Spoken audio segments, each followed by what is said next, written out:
दोस्तों, पिछले लंबे समय से हमारा प्रोजेक्ट 75i ऐसे ही पेंडिंग में पड़ा हुआ है, लेकिन आज इस प्रोजेक्ट को लेकर एक बड़ी खुशखबरी आई है। जो लोग प्रोजेक्ट 75i के बारे में कुछ भी नहीं जानते हैं, वो केवल इतना समझ लीजिए कि भारत 43,000 करोड़ रुपए खर्च कर हमारी नौसेना के लिए 6 की संख्या में डीजल इलेक्ट्रिक पनडुब्बियों को लेना चाहता है।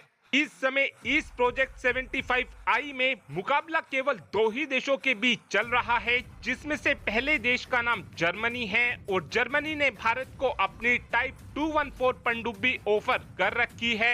वहीं पर दूसरे देश का नाम स्पेन है और स्पेन ने भारत को अपनी S80 प्लस पनडुब्बी ऑफर कर रखी है।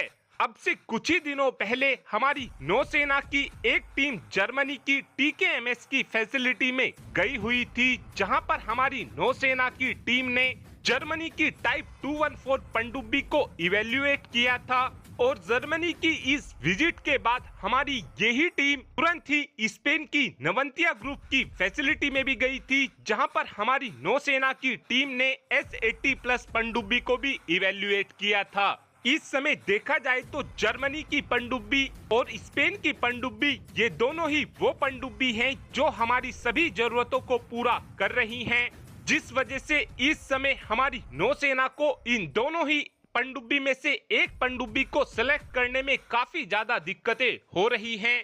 जर्मनी और स्पेन इस समय भारत को एक से बढ़कर एक ऑफर दे रहे हैं। प्रोजेक्ट 75i को लेकर भारत की ये प्लानिंग थी कि हम केवल उसी देश से पनडुब्बियों को खरीदेंगे जो देश हमको टेक्नोलॉजी ट्रांसफर के तहत इन पनडुब्बियों को मेक इन इंडिया के तहत भारत में ही बनाएगा। साथ में भारत ये भी चाहता था कि हम जिस भी देश से पनडुब्बी खरीदेंगे उन पनडुब्बियों के अंदर 45% तक स्वदेशी कंपोनेंट लगे हों, लेकिन आज जर्मनी की TKMS ने भारत को 60% स्वदेशी कंपोनेंट ऑफर कर दिए हैं। यानी कि अगर हम जर्मनी की टाइप 214 पनडुब्बी को लेते हैं तो जर्मनी इन पनडुब्बियों के अंदर 60% स्वदेशी कंपोनेंट को लगाएगा, और अगर हमारी नौसेना जर्मनी की टाइप 214 पनडुब्बी को लेती है तो इन पनडुब्बियों को भारत के अंदर मझगांव डॉकशिप बिल्डर बनाएगी। वहीं पर स्पेन ने भी अपनी S80 प्लस पनडुब्बी की 60% स्वदेशी कंपोनेंट को लगाने के लिए स्पेन भी पूरी तरीके से तैयार हो चुका है।